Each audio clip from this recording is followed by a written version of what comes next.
Sveiki YouTube žiūrėtojai. Kaip supratot, šiek tiek rimtesnės technikos šiandien apžvelgsim.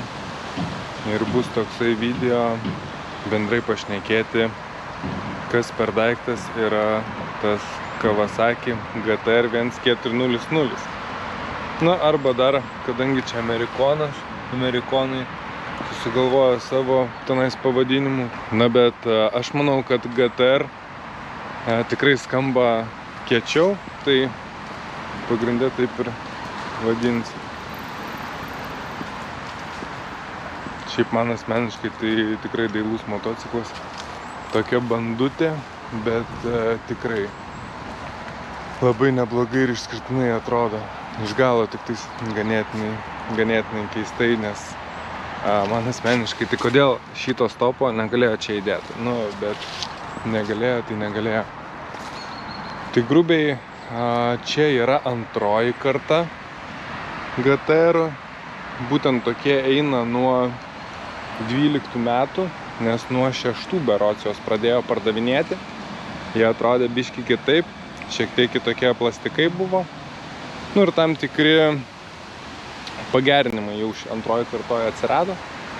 Tam tikrų dalykų pataisimai. Nieko tenais tokio esminio, bet gal pagrindinis esminis dalykas, koksai antroji kartoje atsirado, tai štai šis dalykas. Tai yra KTRC, nu tas K-Act, nu bet žodžiu čia visi antipraslydimo ir panašus reikalai, tai nuo 12 metų tik tais atsirado juose.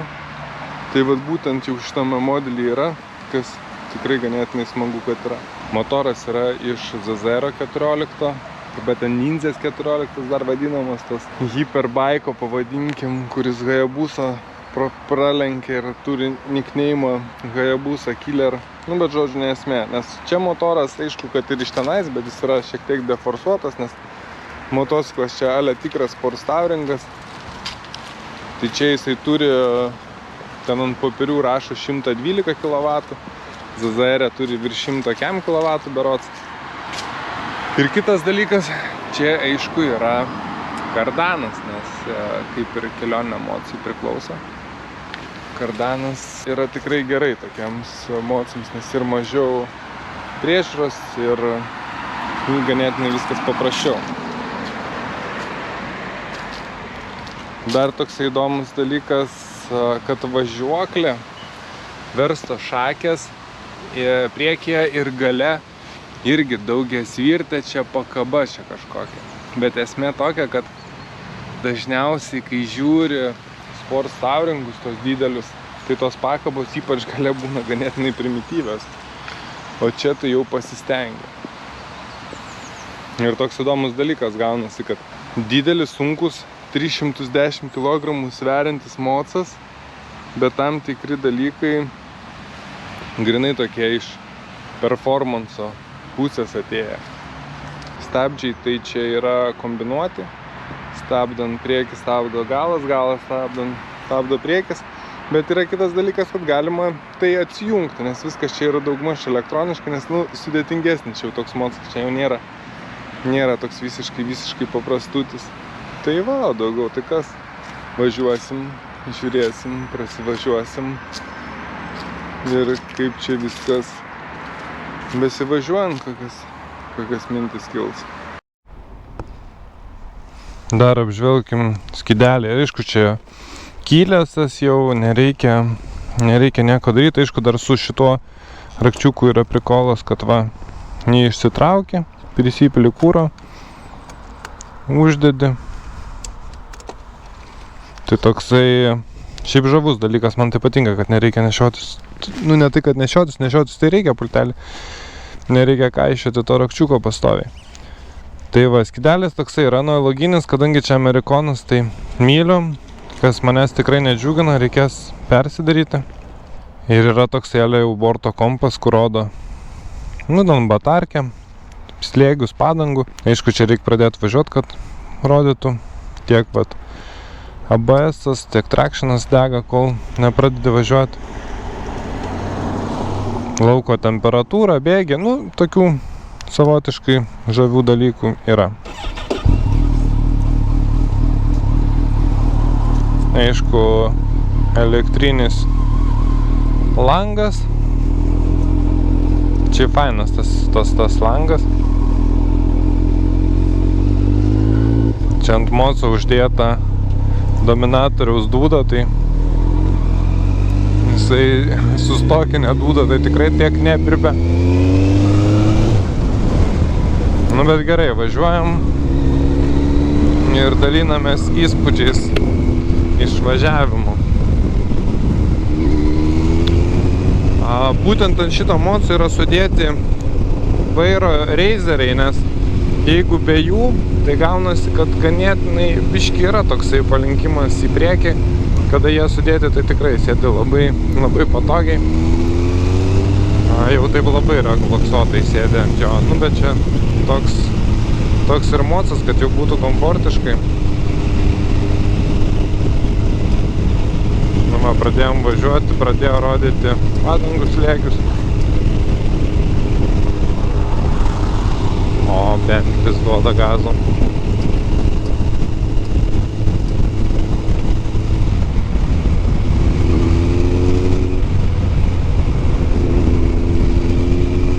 Tai va, tęskim apie motociklą. Tai pirminis pojūtis, aišku, kai sėdi ant jo, tai yra toksai, kad ganėtinai didelis motociklas, tai automatiškai tokio šiek tiek įpareigojimų yra. Ir kai minty, žinai, kad 1,4 litro ir čia turėtų būti labai galingas, tai pradžiai važiuojant tokio pojūčio nėra. Ir tuoj paaiškinsiu, kodėl tokio pojūčio nėra. Ogi todėl, kad motoras yra iš Zizerio, nu, ganėtinai, sakykim, sport jau filosofijos motociklo. Ir gaunasi toksai dalykas, kad ant žemų apsukų GTR-as nėra kažkoks laukinis daug galios turintis motociklas. Tai vat ir gaunasi toksai paradoksas, kad su juo ramiai važiuoti labai lengva ir paprasta, nes tiek niutonai, tiek ta galia yra šiek tiek aukščiau. Ir jeigu važinėtum iki 4000 apsukų, tai gaunasi, kad labai ramiai važiuoji. Tai savotiškai žavus dalykas. Ir kai ten kiti galėtų sakyti, ar ten prisibijot, kad ten tokių motociklų, tai būtent dėl šito dalyko, kad jis ten bus kažkoks ten sunkiai kontroliuojamas galia ar panašiai, tai tikrai nėra.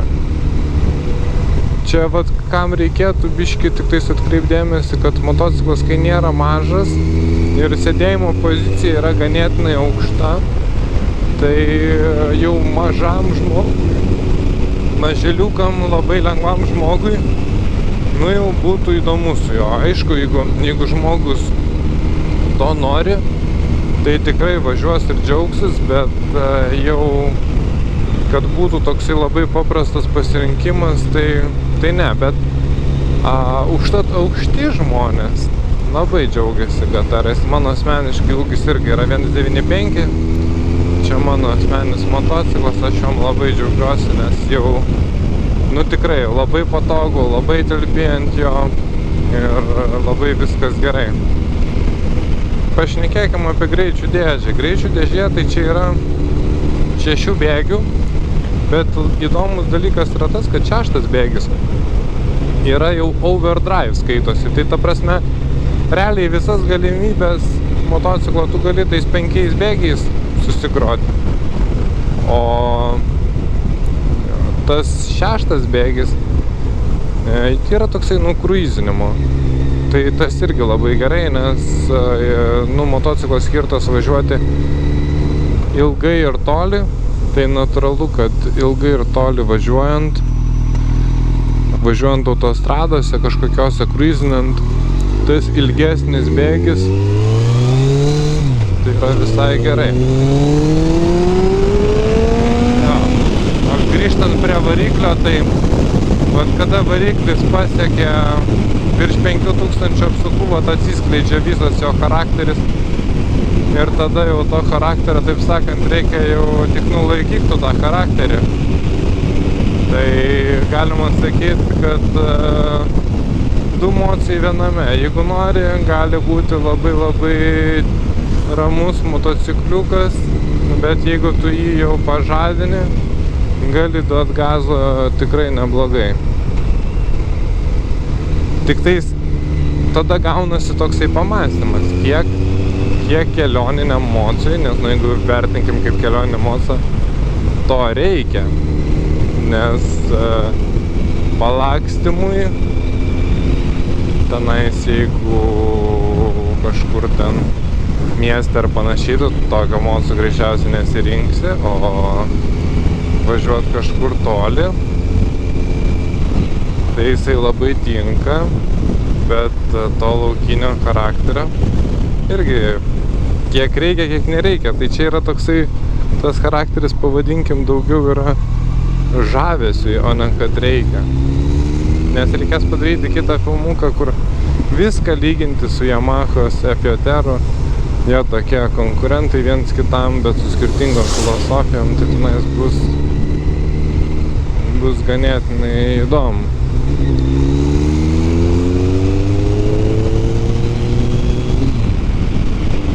O šiaip grįžtant prie motociklo ir jo pojūčių, tai viskas malonu, prognozuojama.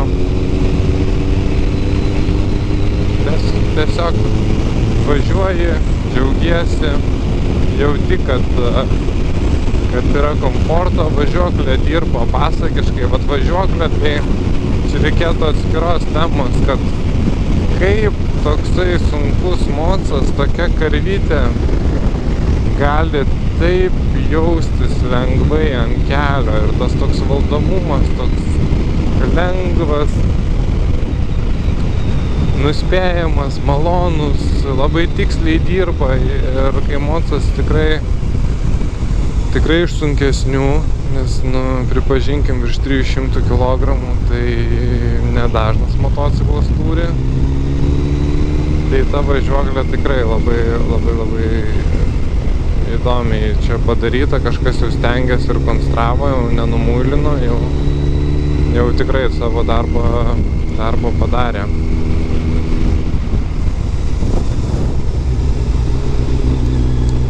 Dar galima apie stabdžius pašnekėti, tai stabdžiai, kas čia yra, čia kažkaip važiuoju, pataikiau į klevų suvažiavimą. Ten vienas klevas buvo, grybavo, čia irgi vienas klevas.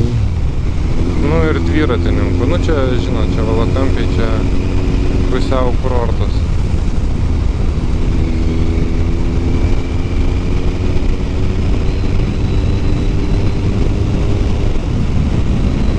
Tai pabandysiu reziumuoti, kam čia skirtas motociklas. Motociklas jau tikrai ne pradinukams, jau pavažiavusiems žmonėms, kurie nori šiek tiek komforto, bet nori dar ir pagazuoti, kuriems patinka, kad yra galios motociklė. Tai labai tiems puikus variantas. Ir kas dar nori to žavesio tokio, nes motoras, valdomumas ir tas visas charakteris yra tikrai ganėtinai sportiškas.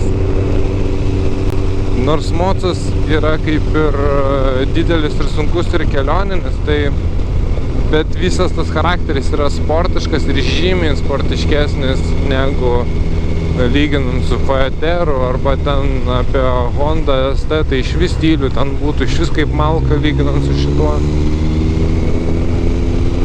Tai čia kas nori ir pavažiuoti toli patogiai, bet dar nori ir pagauti žavesį.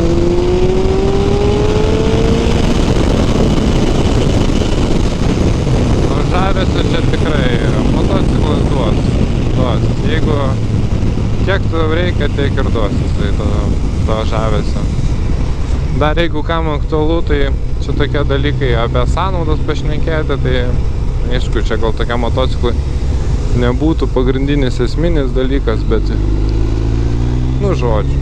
Tai šiaip jis valgo apie 6 litrus, aš galvojau, kad jis valgys daugiau. Aišku, jeigu tu jam duodi normaliai gazo, tai tikrai nedelpsi, tai 6 litrus. Bet yra įdomus dalykas, galima įsijungti Eco Mode. Nes yra toksai režimas gamykliškai jame, tai jį pasispaudus gali pasidaryti, kad iki tam tikrų apsukų jisai dirbtų dar ramiau ir gautųsi, kad kuro valgys dar mažiau. Ir asmeniškai teko pabandyti, jeigu važiuoji, tikrai jau labai ramiai, tarkim, ten koks sektorinis matuoklis ir tu jau tiesiog birbi, tai į 5 litrus gali tilpti, tai irgi įdomus dalykas. Dar vienas klevas, žodžiu, čia klevų rojus. Grįžtant prie apibendrinimo, mocas entuziastams jau šiaip sau jau tokio pirkti, tai nelabai. Ir kitas dalykas, jisai baigtas gaminti. Šitas modelis buvo gaminamas nuo 12 iki 21, gal kokių 20. Žodžiu, tenais nesmė, bet netaip senai baigtas pardavinėti, gaminti. Tai šiek tiek gaila, kad tokie dinozaurai, tie dideli spartauringai išnyksta. Bet gal po to vėl kažkas pradės gaminti, nes dabar gyvajus visiems reikia ant durkių. O čia tai va, galima ten trekšiną išsijungti, galima pasireguliuoti stabdžius, ar reikia, kad stabdytų. Dabar va stabdys išsijungiau. Atskirai nebus kombinuoti. Tai tokių žaislų ir inovacijų jau šitame moce yra. Ir pavyzdžiui, man tai pilnai užtenka. Ir dar jeigu grįžtant prie antipraslydimo, tai labai gerai, kad čia jisai yra, bet yra kita medalio pusė, kad kai jisai nuo mažų apsukų neturi tiek daug niutonų ir nėra toks laukinis, tai įžiebti tą antipraslydimą jame yra ganėtinai sunku. Bet kadangi yra, tai tegul ir būna. Nieko blogo ten tikrai nepadarys, bet gal pavadinkim kažkokios labai didelės labai didelio kažkokio reikalo gal nėra, tai ir senesnį modelį, kur šito dalyko nėra, manau, galima tikrai labai puikiai eksploatuoti be didesnių diskomfortų.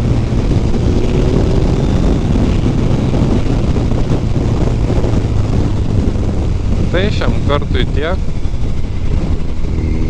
Jeigu iškils klausimų, klauskit, pakomentuosiu plačiau. Viso geriausio.